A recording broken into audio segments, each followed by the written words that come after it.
Welcome, everyone. Thank you for joining our session this afternoon.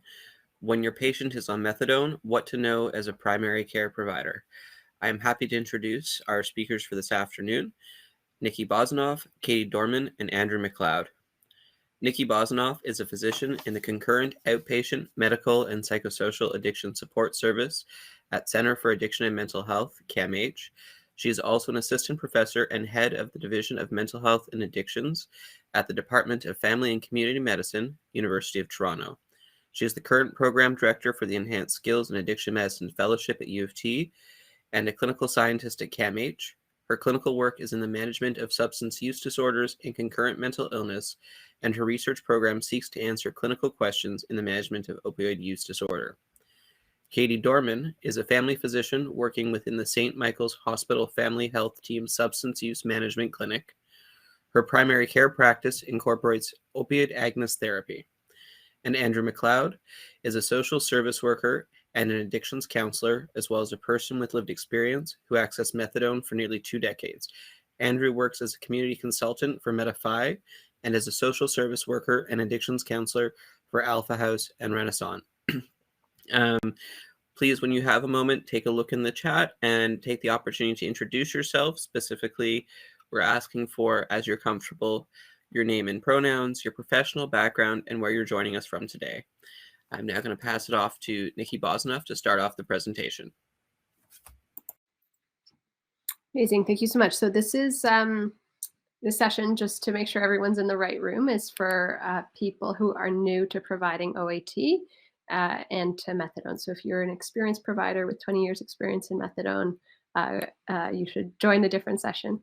So before we begin, I just need to make some disclosures that I receive salary support from CAMH, the DFCM, as well as research support from the following organizations. And Andrew has received honoraria from MetaPhi. This program hasn't received any financial support. We've received in-kind support from the DFCM in terms of logistical and administrative support. And at the end of the presentation, we will recommend resources for ongoing learning about buprenorphine and methadone, which include courses and resources delivered by CAMH and MetaPhi, as well as other organizations nationally. Before we begin, I want to make a territorial acknowledgement. We wish to acknowledge with gratitude and respect that the University of Toronto operates on the traditional lands of the Huron-Wendat, the Seneca, and the Mississaugas of the Credit. We also recognize the immense harms caused by colonization, which continue to manifest in the healthcare, education, social service, and justice systems. I also want to make a client acknowledgement. We want to acknowledge the contributions of our clients and peers who've shared their experiences, knowledge, and provided guidance on our work. Many individuals who use substances have faced discrimination and trauma within the healthcare system, and recognizing this helps us approach their care curiously and with openness to feedback on how we can do better. So objectives for today are, one, to reflect on our own biases and health system biases as they relate to caring for people who use drugs and people on methadone, to build capacity to provide safe, meaningful, and comprehensive primary care to persons on methadone, and 3, to develop an approach to considering drug-drug interactions, acute pain management, and common side effects of methadone. Okay, so we wanted to just put this slide up first, which is an outline kind of the treatment continuum for opiate use disorder. As you may know, the current national opiate use disorder guidelines are being revised at present. And so whereas buprenorphine was previously considered the first-line therapy for OUD, now likely in the updated guidelines, we'll see recommendations for buprenorphine and methadone. In any case, we're also seeing slow-release oral morphine more commonly used, and then second-line therapies would be IOT. Not recommended are withdrawal management alone, oral naltrexone, or psychosocial interventions alone, although obviously clients may choose those if they make an informed decision to do so. And across the continuum of care, we have harm reduction strategies, which include a variety of things that we will discuss later in the presentation. So really, this is just to ground what we're doing today. And I know that everyone is here because they care deeply about this issue and probably want to make a difference in their practices. But this was a really interesting paper from our department that looked at access to primary care for people with opiate use disorder in Ontario, Canada. And what they did was they called physician practices, cold called them, and pretended to be a patient on methadone and asked if there was an opening in the family practice clinic and if the physician could accept the patient. And they found, compared with a patient on diabetes, those with opiate use disorder were significantly less likely to be offered a medical appointment. And so we know that stigma is pervasive in the medical system. In particular, methadone is one of the most stigmatized medications. Andrew. Thanks very much, Nikki. Thanks very much for including me to be here. I come as a person with some lived experience. I spent nearly 2 decades accessing OAT, and in this slide we're talking about barriers. And I had when I reflect back on what it was like being on methadone and accessing services, medical services. We talk about bias and stigma. What really comes up to mind is walking into whether it's an ER or a doctor's office, and having a huge amount of fear around the fact that I'm accessing, looking for help while I'm not really feeling very good about where I'm at in life. I mean, I was abusing in the beginning pharmaceutical opiates and later on street level opiates, and having a really hard time feeling good about myself. And then I walk into a doctor's office, and the way that I'm treated, it fuels that feeling that I have. I often talk about what happened walking into an ER, and I walked into the emergency room. I had an abscess in my leg, and I walked in to see them. And the first thing, before I could even tell them what was wrong with me, they looked up at my chart and they went, "Oh, you're on methadone. We're not giving you any drugs, Andrew." And I'm here. No, I'm here because I've got this huge abscess on my leg. And the way that I was treated when I walked into the ER fueled that. Those feelings that I had inside of me. They eventually treated me. I often had extended amounts of weights, and the way that they spoke to me, the way that they treated me, it really, what it does is it limits the interest in going and accessing any kind of care. Hep C, I was somebody who avoided being treated for my Hep C, oftentimes for the fact that it wasn't discussed with me, it wasn't brought up, and as a primary care physician, being able to provide referrals to somebody, whether it's to a Hep C clinic, is so important. Part of the reason that I had difficulty is, as a person who was living an active addiction, I didn't have any paperwork, a health card, going and getting blood work. I remember I once waited almost a year before going and doing that. So seeing how we can provide assistance to people who are using drugs and what that looks like is often so important. Thanks.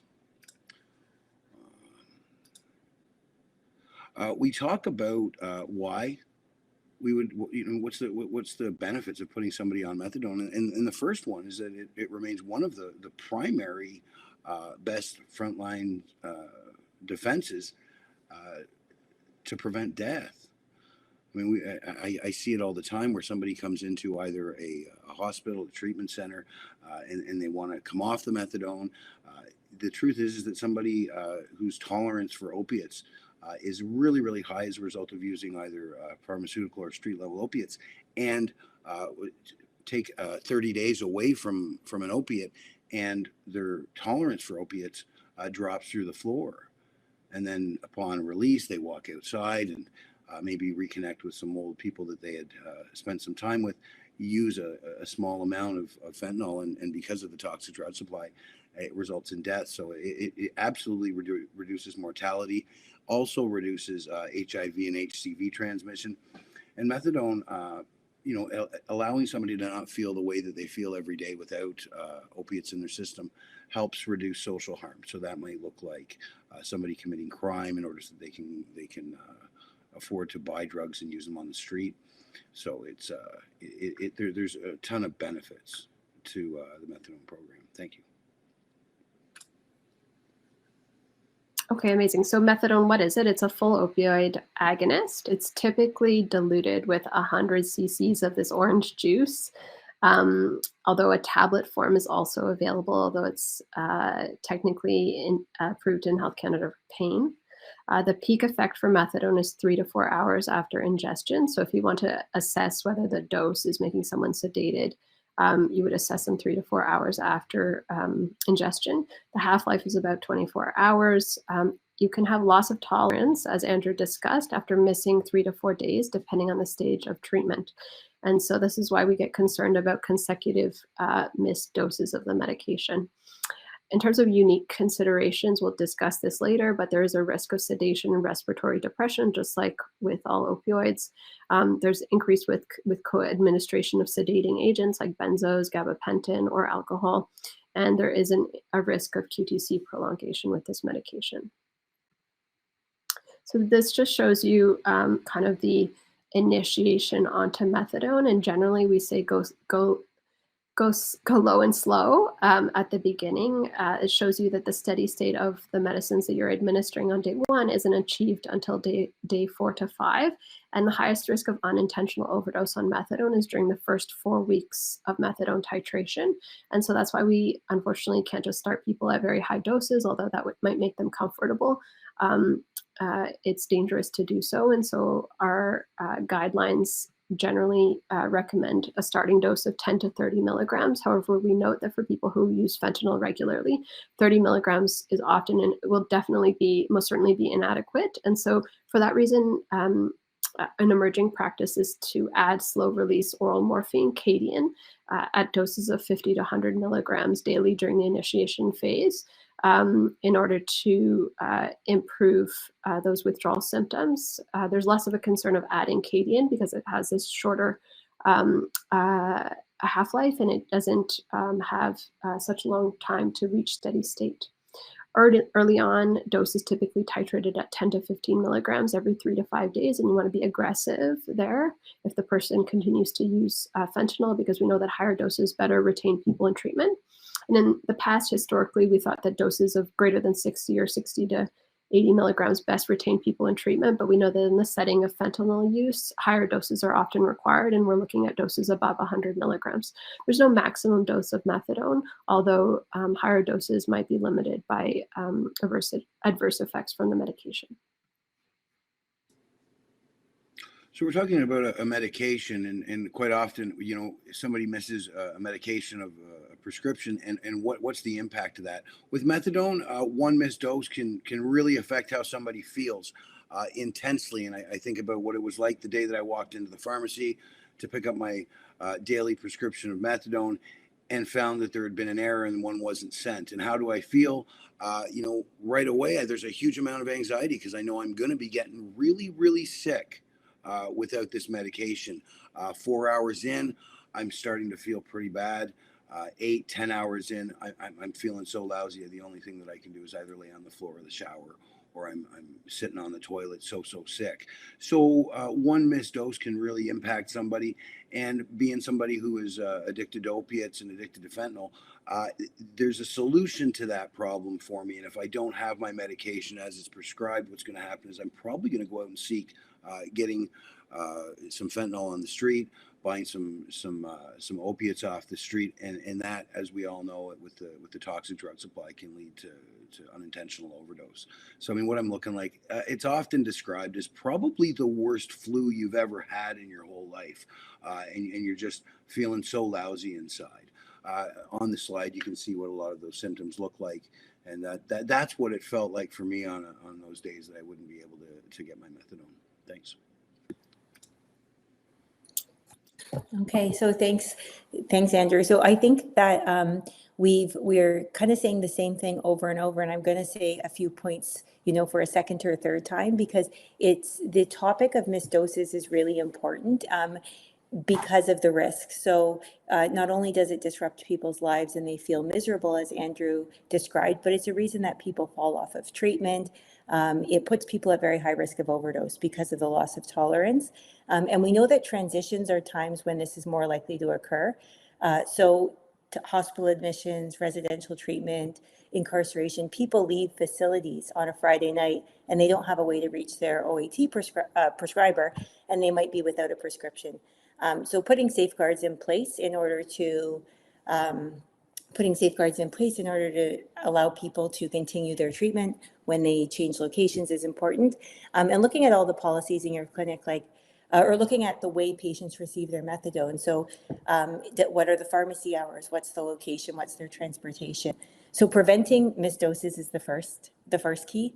The second key is that the loss of tolerance. Sorry, Nikki, do you mind just covering for me? I just had a call. Oh yeah, for sure.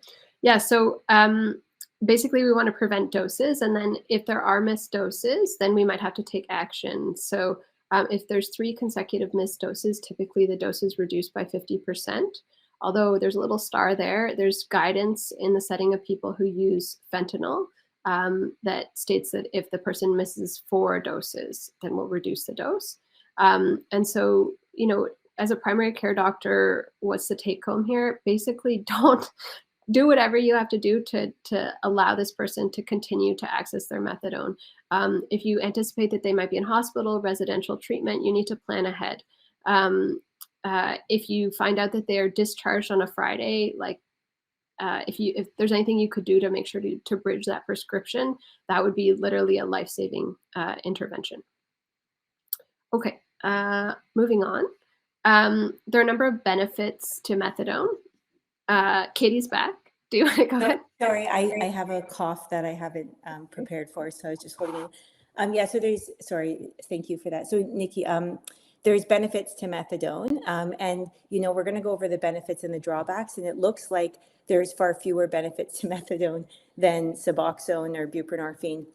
And the reality is in terms of the benefits of methadone, it is easier to initiate.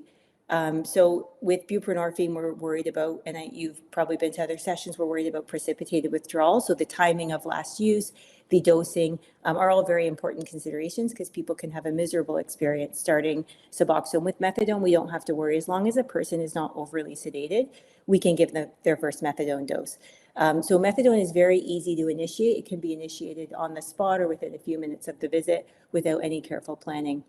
There's no maximum dose of methadone. In reality, there are some side effects that we've discussed and will discuss. And so those side effects might limit the dose, but there's no actual cap. And it is officially approved in Canada for pain management. For people who have, I'm receiving messages that people can't hear. For people who have chronic pain and also opioid use disorder, it is one of the Health Canada approved, and that people can use methadone tablets in that case. Now, in reality, buprenorphine is very good for chronic pain and has many benefits for people, and we can use it off-label, and we use both these days for chronic pain. So in terms of the drawbacks of methadone, the next slide.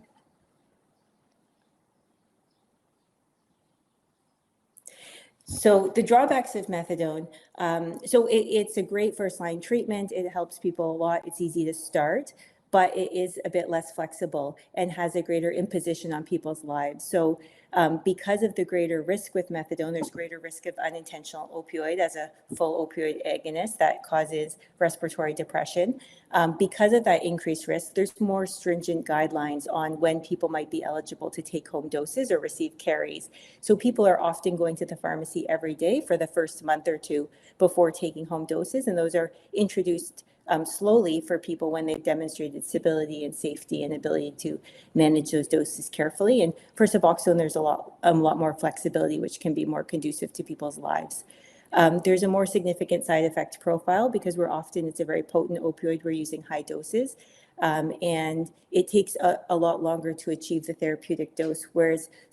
Because of the fact that Suboxone is safe, or buprenorphine is safer and causes less respiratory depression, we can titrate it much more quickly.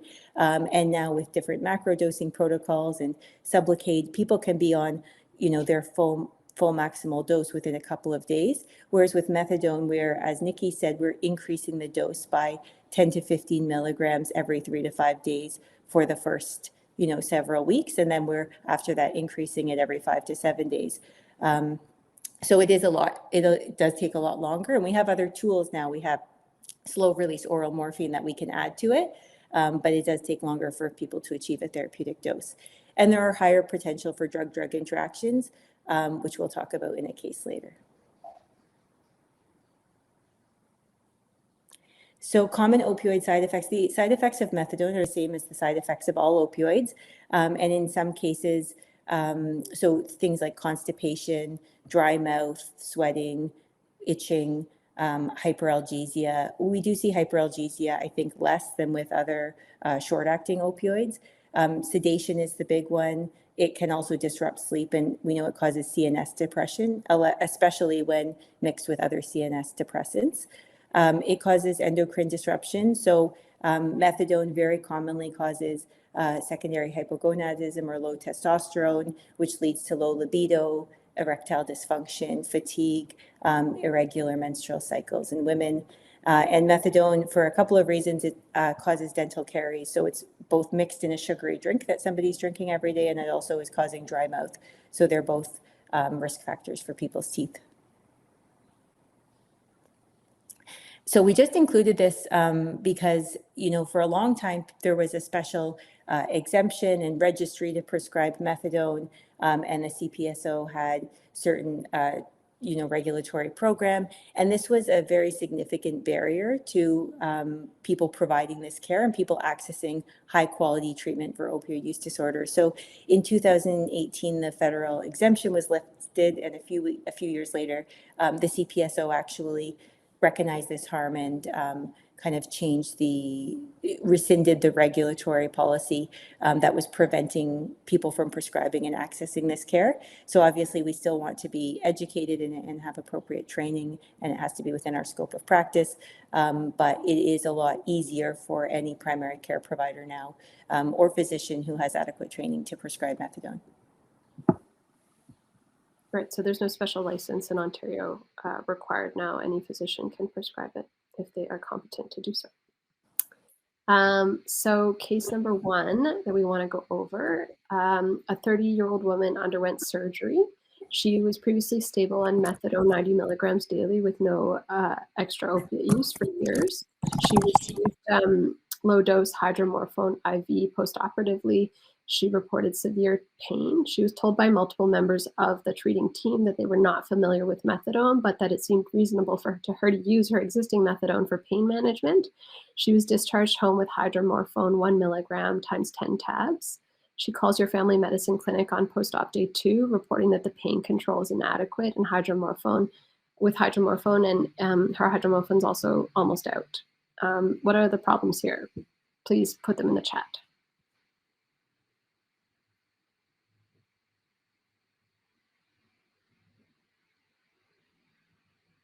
I'm very comfortable with silence, so I'll just wait.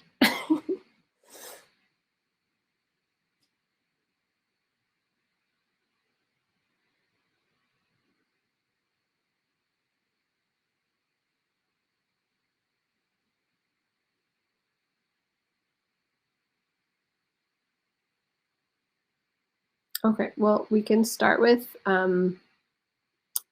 there's many problems with this scenario, but probably, unfortunately, you have seen it before. There are a number of problems straight off the bat. They're not familiar with methadone, but it seems reasonable for her to use this for pain management. Well, that is not reasonable.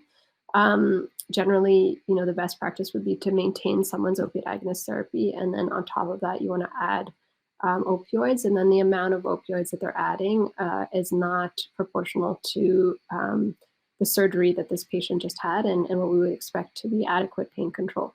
So this is a slide, I think I showed it earlier in the day as well, but basically OAT doesn't provide adequate analgesia for acute pain. We know that clients with opiate use disorder may have reduced analgesic effect due to their existing tolerance. People on OAT need higher doses for opiate analgesia as well. So there's cross tolerance between opioids. There's neuroplastic changes that might lead to hyperalgesia. And then we have the stress associated with unrelieved pain that can be a trigger for return to opiate use. So best practices are to continue OAT, as I said. So methadone 90 should be continued.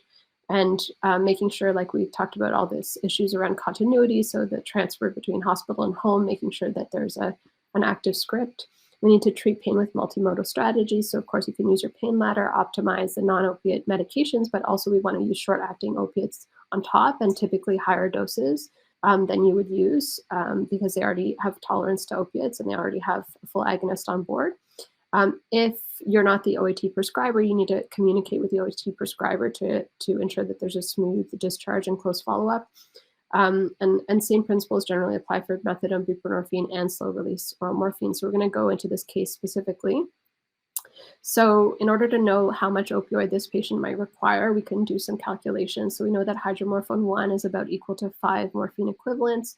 And for methadone, there's no direct conversion, so we caution not to ever do any conversions, but roughly at this dose of methadone, we can say that 1 milligram maybe is equal to 8 morphine equivalents. You should never rotate someone directly to methadone. This is only for the purpose of estimating how much a patient might need roughly. So in this case, the patient's baseline dose is about 720 morphine equivalents. And we know that breakthrough doses for acute pain should be 5 to 10% or more if there's ongoing. If this person was also using fentanyl on top, we can expect that their opiate requirements would be exponentially more. So, 5 to 10% of 720 might be 35 morphine equivalents every 2 to 3 hours PRN. 8 milligrams of hydromorph is about 40 morphine equivalents at 2 or 3 hours. So this would be a conservative amount to give. And of course, you would give escalating doses depending on response.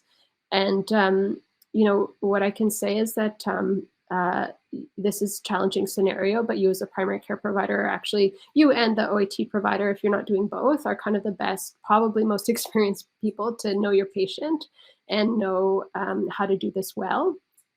And I can say that there are risks both ways, right? There's risk of undertreating pain and there's risks of overtreating pain. And even if you do everything perfectly and you're responsive to the client and you, treat their pain, of course, exposure to opioids, short-acting opioids may tip them into a return to chronic opiate use, and that's possible. And what you need to do is just maintain the communication with the client to see how they're doing. And if they, if there is a slip or if it's difficult to come off those short-acting opioids, then that's where you've built this relationship and they can be open with you, should that happen. But in general, we don't expect that to happen. Talk to the patient, see what's worked, what do they think they need, do they see any risks with this? I do also have some clients on OAT who just they want to be, if they have to have any short-acting opiates, it would be for the shortest time possible. They would do anything to avoid short-acting opiates that they could. But of course, every client is different. Again, communication with their OAT prescriber to decide who will be prescribing it, especially if this is a planned admission. And if you can't reach the OAT prescriber, try to communicate with them in another way. Just a note here that, there's a lot of literature to try to understand why clients with substance use disorders leave hospital or other acute care settings against medical advice or before medically advised. And a very common reason is inadequate pain management, inadequate withdrawal management, negative interactions with hospital staff, as Andrew's already discussed, hospital restrictions that are unbearable, not being able to go outside to smoke, or restrictions on visitors, or restrictions on use of other substances, and feeling powerless in that setting. So ways that we address this are by providing high quality care that's adequate withdrawal management, adequate pain management, and harm reduction, trauma informed care. Okay. Okay, so we'll go through another case. So Cheryl is a 45-year-old woman who lives alone. She has a history of severe opioid use disorder. She is now in early remission on methadone, 120 milligrams, and slow release oral morphine, or Cadian, 100 milligrams. She was diagnosed with depression and takes escitalopram 20 milligrams and quetiapine 150 milligrams. She's otherwise healthy with no cardiac risk factors. And on routine STI screening, she tests positive for chlamydia. You plan to treat with azithromycin 1,000 milligrams once in the clinic, which is your usual STI treatment. Are there any considerations before initiating or prescribing this? I'll give you some time, see if anybody writes in the chat. while people are thinking, I can see Sandy has written in the chat that you would consult the methadone prescriber regarding acute pain control. And I think if you can reach the methadone prescriber, that's always a good practice. And, you know, if you can't reach the methadone prescriber, gaining comfort with opioid doses and having that communication with the patient will be important, because if the patient might still need pain control, even if the methadone prescriber isn't available. And I think it would be very reasonable to initiate pain control of some sort. But I think I agree, as a first step, it's great to consult the methadone prescriber. Anybody have any considerations? So contraindications to azithro in current meds. Yeah. So the patient is only on escitalopram, methadone, and quetiapine. And we want to consider, so are there any contraindications to azithromycin, like allergy? Are there, what are the other medications? What are drug-drug interactions? So I will jump in here and say that right off the bat, when I see azithromycin, and I know somebody's on methadone, I'm thinking about QT. So methadone is a QT prolonging drug, and that's one of the main kind of barriers to titrating methadone up to a certain dose. And so she's actually on several, quetiapine, escitalopram, methadone, and methadone are all QT prolonging drugs, and this is a common combination. Although I tend to try to avoid escitalopram and citalopram as SSRIs for people on methadone if there are because there are many other options that aren't QT prolonging. So we're thinking about QT, we're thinking about drug-drug interactions. And anybody else? Okay, here we go. So methadone does have many drug interactions, and there's different classes. So QT was the one I just identified. For anybody on methadone, we want to think about CNS depressants. So alcohol and benzos are particularly dangerous, but any sort of CNS depressant in combination with methadone can cause oversedation. And we know with benzos, gabapentin, alcohol, there's respiratory depression with that, which increases the risk of overdose. There's also the CYP3A4 inhibitors and inducers, which can interact with methadone. Now, interestingly, macrolide antibiotics is listed here as a CYP3A4 inhibitor, which would impact methadone or could increase methadone levels. But actually, when I looked this up in LexiComp, the drug interaction between azithro and methadone is only identified as a QT risk, not as a metabolism risk. So, you know, that's kind of one thing I do when a patient is on methadone, especially if I have complex medications that I'm adding that I don't prescribe every day. I always put them in the LexiComp or up-to-date drug interactions checker and go through one at a time and see what that interaction with methadone actually entails. Because if it's sedation and the patient's dose has been stable for a very long time, they're not at all sedated, I'm not usually worried about adding a low-dose sedative. But if their QT is already 490 and I'm adding a QT prolonging drug, I might have to worry about that. So methadone can also increase the risk of serotonin syndrome when used in combination with serotonergic medications. And again, it's not usually a reason that we would avoid these medications, but we should be cognizant of it, especially when we're adding one serotonergic medication to the other. And then, yeah, we were worried about arrhythmias, and that kind of, in terms of QT, the reason we worry about QT is because we worry about an arrhythmia, a fatal arrhythmia like torsades. And so we want to know that we're not adding multiple medications that put people at risk of that. So I'm going to, the next slide will talk more about this, because there's always the question about when does a patient need an ECG on methadone? And so the first point is in the newer opioid agonist therapy guidelines in Canada. It's made clear that needing an ECG shouldn't be a barrier to treatment. So for somebody who walks into the clinic and needs to start methadone, we don't need to withhold treatment until we can get an ECG. Although there's many circumstances where an ECG would be nice and even the safest course of action, especially when we're adding medications or dealing with complex med regimens. So some things that would push me towards, you know, pushing for an ECG in a situation where it might be difficult to get one is if somebody has a family history of prolonged QT or sudden death, or a personal history of prolonged QT. If someone's had previous arrhythmias, if someone's had torsades, I would be much more careful. I would probably want an ECG before changing doses or meds.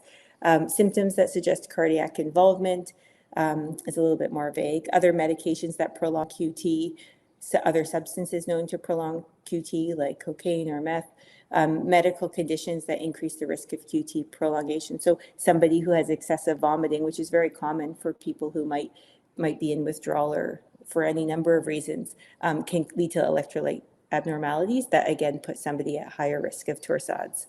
And then methadone doses higher than 120 milligrams are more QT prolonging than lower doses.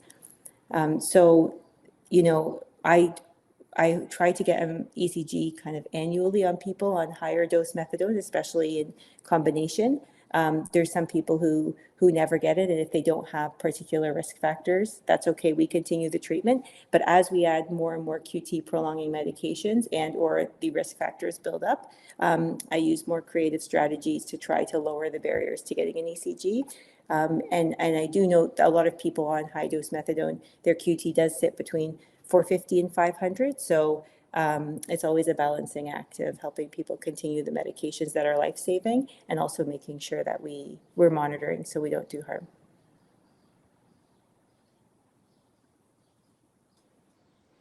So sorry, before you go, coming back to the case, Katie, do you want to just answer the original question? The case, would you give the azithro?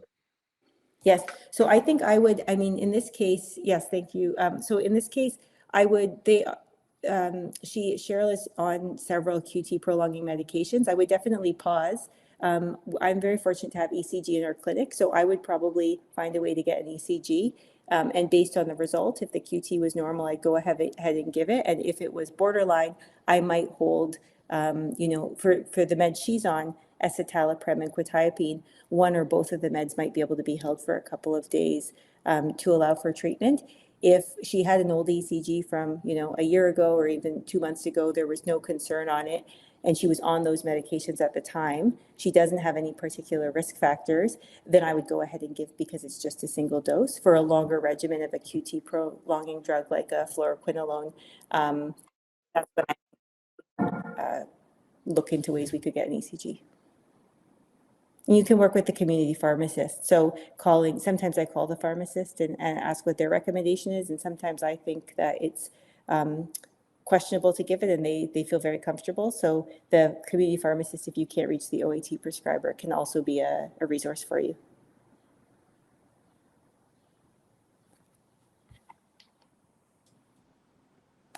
Hi, thanks so much.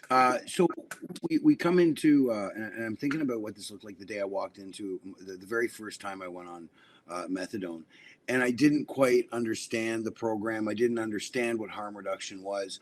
I thought when I walked into a methadone clinic that meant that what I have to do is I have to either stop all my drug use or I have to convince my doctor that I'm committed to abstinence. And what that did is it started this huge, I'd say the worst case scenarios, which is where I'm lying to my primary care physician or to my methadone doctor about what my intentions are. So when we talk about harm reduction, we're talking about working with people without any kind of judgment or requiring that this person's going to stop using drugs. And there's a ton of programs. Some of them you see on the slide here. OAT is included in that. Methadone, buprenorphine. These are types of harm reduction. I would say that anybody who's accessing any type of opiate should always be offered naloxone. Connecting them with, if you don't have these services inside your clinic, where they can get safe supplies. Connecting people with peer support. Providing some counseling. When somebody comes in, they may walk into the clinic wanting to stop using drugs. They may walk in wanting to use less or use in a different manner. And for me, I wanted to stop feeling sick all the time. It's like every day I woke up and I was like, where am I going to find drugs? How am I going to make it so that I'm not sick all day? So some of the principles that lie in harm reduction, the first one that's listed is patient-centered care. And a lot of that comes down and it happens over a period of time. And you're developing a relationship with your patients. Your patients are starting to, trust is something that's built over a period of time. How can I best support you? What are your goals? Maybe when somebody walks in, their goal might just be that they don't want to feel so lousy all the time. They don't want to be out doing sex work, or they don't want to be out committing crime, so that they can make it through a 24-hour period without feeling lousy all the time. They're down the road, that might shift to, I want to use in a less harmful manner, or it may be that I want to get connected to some treatment options so that I can engage in some abstinence. But understanding that as a primary care physician, you have this opportunity where you can develop a relationship with the patient that's built on trust, that's built on mutual respect, and that over time, when the patient starts to trust you, they're able to be more honest in regards to what they did. I mean, I thought that I had to convince my doctor that I wasn't using, and being that I was a daily opiate user, what that looked like was that every time that I walked into the office, I would lie about how much I was using. And really that's crazy, because it was preventing that physician from being able to assist me. So I would say the key thing that comes here is communication, patience, not rushing somebody out. This is more than just giving somebody a prescription on a daily basis. We talk about what patient-centered care is. Patient-centered care, I'm not going to judge you based on the fact that you used. If I come in and my goal is that I don't want to use, in the way that I am, or that I don't want to use at all, and then I come in here after having maybe had a breakup, or I've lost access to my children, and I've had a really bad run for the last month with using on a daily basis. So not judging someone based on that. Holistic care, kind of looking at this person as more than just somebody that's coming in for a prescription on a daily basis. What other services can we provide with you? What kind of support can I provide you? And like I was saying, a lot of that takes some time. It takes time, and it takes patience, and it takes the development of a relationship. Thanks. Yeah, so I just want to touch briefly on some resources. This is the NORS, the National Overdose Response Service. It's a really interesting service that you can refer your clients to, so they can call or text to chat with a NORS, and it's staffed by peers. Or there's also an app called the Brave app that's there. And essentially, this service can spot a client while they're using in a non-supervised setting. So for example, if someone lived too far from a safe consumption site, they could access the NORS service, say, I'm going to be using some fentanyl, and then this virtual service essentially would spot them and notify, call for help if needed. And it's accessible nationally wherever you are. This is just a map to show you the rapid access addiction clinics. So through this Medify website, you can search for the RAM clinics in Ontario. You can put in a postal code or an address and find the one that is closest to your client. Some additional resources for learning through Medify. If you're interested in, there's order sets for methadone initiation here. There's order sets for buprenorphine initiation, lots of other ongoing learning opportunities through Medify, including the listserv. We also have all the CAMH courses. So there's the OUDT, Opiate Use Disorders Treatment course, which you can register for through CAMH. There's a variety of courses offered through there, some of which involve methadone prescribing. The Association of, I'm going to forget what AFMC stands for, but the Association of Faculties of Medicine of Canada created this. It's a faculty development tool, also used for case scenarios for residents and case scenarios for medical students. This is free and it's accredited. And I think that brings us to the end of our slides. So we would be happy to take any questions that you have. And I think what we want to emphasize today here is that now there are fewer structural barriers to prescribing methadone and to supporting our clients on methadone. Methadone is an evidence-based treatment. It's a very good treatment in the setting of fentanyl. It is potentially the preferred treatment, easy to initiate, and so we want to encourage people to consider getting further training in this. And even if you don't do that, you can provide excellent primary care to your existing clients on methadone. So yeah, any questions, we'd be happy to take them.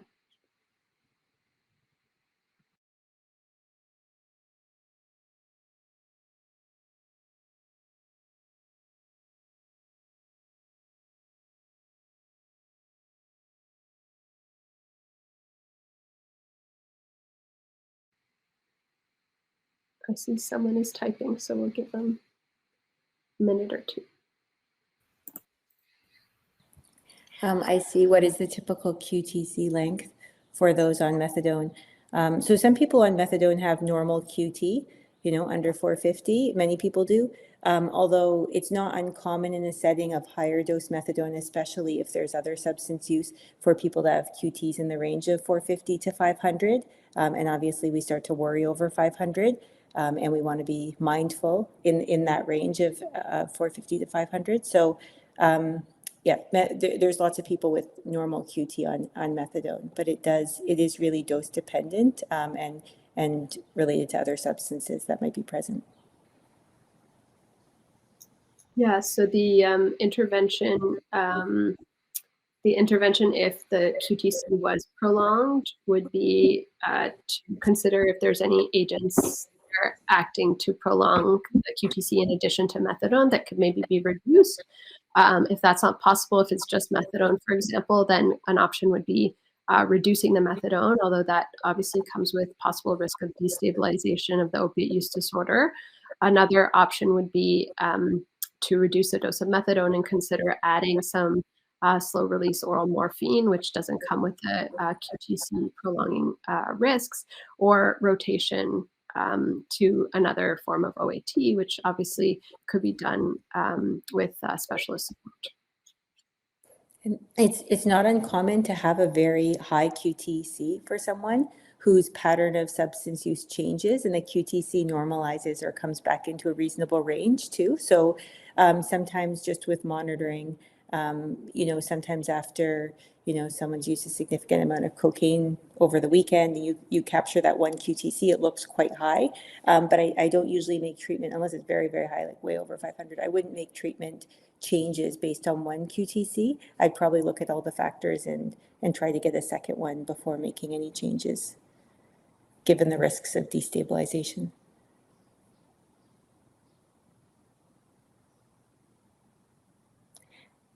So the next question is about other specific medication interactions to be aware of, and is ordering a baseline ECG common practice? So starting with just staying on the ECG topic, Nikki can weigh in. I personally, if somebody's very organized and wants to do everything, I order the ECG. But and I might order it and see if it can get done, but there's often barriers to getting the ECG done. So I always start, unless there's a particular risk like this person had torsades in the past, I always start methadone without the ECG. Almost always. What about you, Nikki? Yeah, I wouldn't typically order one unless the dose is above 120, or some of the other considerations that we talked about, like if I'm going to add quetiapine or another agent that will further prolong the QTC, or I'm going at higher doses, then I would order one first before adding that medicine. And then there are questions around addition to QC prolongation. So basically what we discussed before, see this table. You can access this table through the, this is a really nice table from the program in BC, the Provincial Opiate Agonist Therapy Support Program. So you can see, like we talked about, there's considerations of any CNS depressing medication. So for example, it wouldn't be uncommon for someone to ask for a medicine for sleep, for example. So you want to make sure that you're not adding something there that could potentially cause too much CNS depression. Obviously, patients with opioid use disorder also might have anxiety. So, in those settings, you want to be treating with first-line anti-anxiety medicines, so SSRI medicines, rather than like adding benzos, for example. And then here we have the CYP3A4 inhibitors and inducers. So you just need to, especially the carbamazepine, phenytoin, rifampin, you need to just pay attention to whether if someone's like chronically on those medicines, then they're discontinued, then you're going to potentially, have a problem in terms of too much methadone. And similarly, if you're newly adding that medicine, then that needs to be flagged to whoever it is that's adding those medicines, that the person's on methadone. So yeah, those are the ones that we, I think that we're just presenting you with all the interactions, but in reality, like in my day-to-day work with many clients on methadone, I don't know if Katie, you can speak to this, but like, it's not like I'm like pulling my hair out every day being like, what is this interaction? What is that? Like, does this issue come up? Yes. And should you be aware of it? Yes. But it's not like a really stressful part of my practice, I don't find.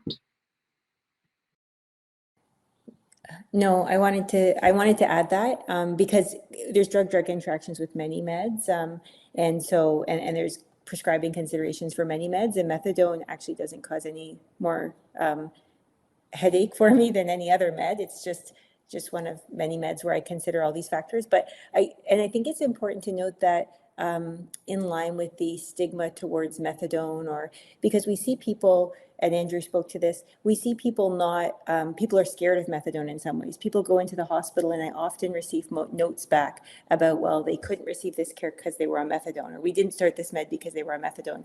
And I think part of that is the stigma or fear or unknowns of methadone, because when we look at the big picture, like we would for prescribing all meds, people have symptoms such as depression or sleep disturbance, and these symptoms are often contributing to their pattern of opioid use. People are self-medicating because they have underlying symptoms in some cases. It's all wrapped up in with each other. And if we say we can't treat these underlying conditions because we're worried about a drug interaction, then I mean, sometimes we're served very well by treating the underlying conditions, and then the patient's other kind of unsafe or less safe patterns of use change. So I usually look at the big picture. I counsel people on risks. I tell people, methadone sedating, I'm adding quetiapine, it's sedating. If you're going to drink, maybe don't take your quetiapine that night if you're already feeling very sedated, or if you're using extra opioids, maybe hold the baclofen or whatever else. So, and people are also very good at managing that too. So I educate people a lot so we don't cause harm, but I usually don't withhold any medication. I'm just very cognizant of dosing, timing, and educating the patient. And we can start low and titrate up. So I don't think there's any med I haven't started actually. I try not to prescribe benzos with methadone, but if somebody's already on it, I always continue it because it's safe. It's not safe to just continue abruptly. But there's no med I haven't actually started, I don't think, on methadone. I'm just very cognizant of dosing and counseling and monitoring. Yeah, and hopefully you have access to like Lexicomp, so it should make this checking like reassuring for you, and just reaching out to your pharmacist where needed. I will flag HIV meds, antiretrovirals like protease inhibitors. Those are ones I always put into either the Liverpool HIV interactions checker, which you could just Google Liverpool HIV, and there's a great drug interactions checker. There's also one for COVID drugs like Paxlovid by Liverpool, or the Lexicomp drug interactions checker. So if you're ever wondering, that HIV meds and methadone and then adding meds is the one place where I do actually continue to check in the interactions checker. Okay, any other questions in our last few minutes? Okay. Well, we would welcome your feedback from this session, since this is the first year that we're running the primary care stream aimed at novice prescribers. So we would welcome any feedback that you have. And just want to underline that, the number of new people who are getting trained in methadone is kind of stagnant in Ontario. And although prescribers who prescribe buprenorphine are increasing, this is a great drug, and it's cheaper for clients. There's many benefits that we talked about, retains people better compared with buprenorphine. So we strongly support availability of choice for clients, and the way to give them choice is for prescribers to be knowledgeable about all options. Yeah, like I said, happy to hear your feedback. And if you're interested in more training in this area, or you'd like someone to hold your hand while you're doing any of this, I would be happy to do that for you. I'm sure Katie would be as well. And Andrew, of course, is a wealth of experience also. So thank you so much. I'll put my email, or our emails right here. And we'll let you guys have a few extra minutes.